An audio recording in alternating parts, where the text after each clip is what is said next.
ህልመ ዝኔት ሁኜ ቤተ ክርስቲያን ልግባ አይቻልም። በቃ ታጥበህ ግባ ምናምን የሚባል የለም። አራት ነጥብ። እንደዚህ የሚባል መጽሐፍ የለም። የእግዚአብሔርን ስርዓት ማቻቻል ያስቀስፋል፣ ሀገር ያጠፋል፣ ትውልድ ይቀስፋል። አይቻልም። ደግሞ ይመጣና ደግሞ እንዲሁ ተቃቅፈን ነበረ፣ እንዲሁ ተሳስመን ነበረ፣ ተክሊል ይፈቀዳል ይላል። አይቻልም።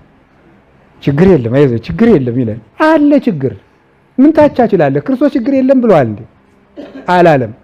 ካልተቻለ አልተቻለም። ያለህን እዛ አግባ፣ በቃ ይበቃል። ከሌለ የለህም ነው።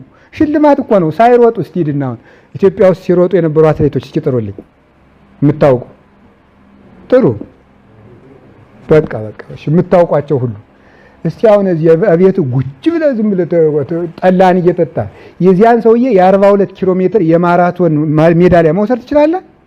አችልም። ተክሊል ድንግልናውን የጠበቀ ሰው ሽልማት ነው። ሳትሮጥ ምንድነው ሸልሙኝ? አሮጥክማ ቤት ነው ያለ። በቃ በቁርባን አግባ፣ ጠባይን አሳምረ። ይሄንን የወር አበባ ውኜ ነበር። እሺ። እና ደግሞ ልቆርብ ተዘጋጅቼ ነበር። እሺ። ልቆርብ ከተዘጋጀው 5 ዓመቴ ነው። እሺ። እና ምን ይላልክ? ውጭ መልስ ነው። እንደገና ደግሞ የወር አበባ ውኜ ነበር እናሳ ክርስትናው ነበረ ዛሬ። እሺ። እና እንዴት ላድርግ? እግዚአብሔር ያውቀው የለም ማወቅም ያውቃል፣ ባንተም ያውቅብሃል። የለም እህትሽ ታቅፋ ክርስትና ታስነሳው ቤትሽ ነች። መልሱ ይሄ ነው። ጋብቻው ዛሬ ነበረ። እሺ። በተክሊል የሚጋቡ ሰዎች ነበሩ። እሺ። ሀበሩ ላይ 6 ወር አበባ መጣበት። ውጪ። በቃ ድግሱን ብሉ፣ ሌላ ቀን ትቆርባላችሁ። ትዳሩን እግዚአብሔር አልፈቀደም አይደለም፣ የተፈጥሮ ጉዳይ ነው። ብፁዕ አቡነ እንድርያስ እያስተማሩ በስመ አብ ሲሉ ዝናብ እየዘነበ በስመ አብ ዝናቡ ቀጥ አባታችን ብፁዕ አባታችን በጸሎታቸው ብሎ ጫብ ዝም በል፣ የተፈጥሮ ጉዳይ ነው። የተፈጥሮ ጉዳይ ነው። በቃ ዘነበ ምንድን ይላል የምታጨፈጭፍ ብለው ነው ማለት ነው። ስለዚህ የተፈጥሮ ጉዳይ ነው። ትዳሩን አልፈቀደው የሚገባ ነገር የለም። በቃ ተፈጥሮ ነው። የዚህ ያለት ገጥሟታል። በሌላ ቀን መጋባት። ህግን ማቻቻል የለበትም። በጠበበው ምዕመኑ ይጭነቀውም የሚችለው መቻል የሚሰፋውን መስፋት። ጌታ ምንድን ነው ያለ? በጠበበው ደጅ በሉ እስኪ ምኑ ነው? ምን በሉ ነው? ግቡ በሉ እንጂ።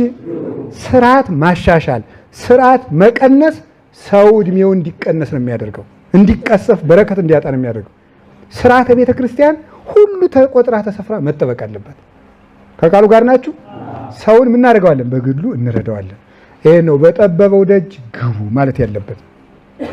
ከቃሉ ጋር ናችሁ?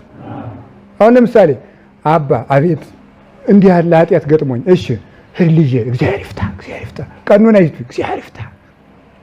ለምንድን ነው እግዚአብሔር ይፍታ? ምንድን መሰጠት አለበት። እሱ ይመጣና ደግሞ ነገም እንዲሁኝ እግዚአብሔር ይፍታ። አዚ በኋላ ኃጢአቱም ቀላል እንደሆነ እየገባው ነው የሚሄደው። ቀኑናው መሰጠት አለበት። አላችሁ የላችሁም? አንዱ ለምሳሌ አንዱ ምን ይምጣል? ዲያቆን ነበርኩኝ። እሺ እንቅፋት ገጥሞኝ ነበረው ኋላሳ እና አንዲት ሰው ጋር እንደው እንቅፋት ገጥሞኝ ነበረስ እናሳ አሁን እንግዲህ ደግሞ ድንግሊቱ ጋር በተክሊል ኋላሳ ምክንያቱም ያደናግለኛል የሷ ድንግልና። አረ የለም ለራሷ ነው ጌታዬ። እና በቀድስ ችግር አለው። በቃ እንደዚህ ነው። የሚቻቻል ነገር የለም። ህግን በህግነቱ ማስከበር ይገባል። ከቃሉ ጋር ናችሁ? ከቃሉ ጋር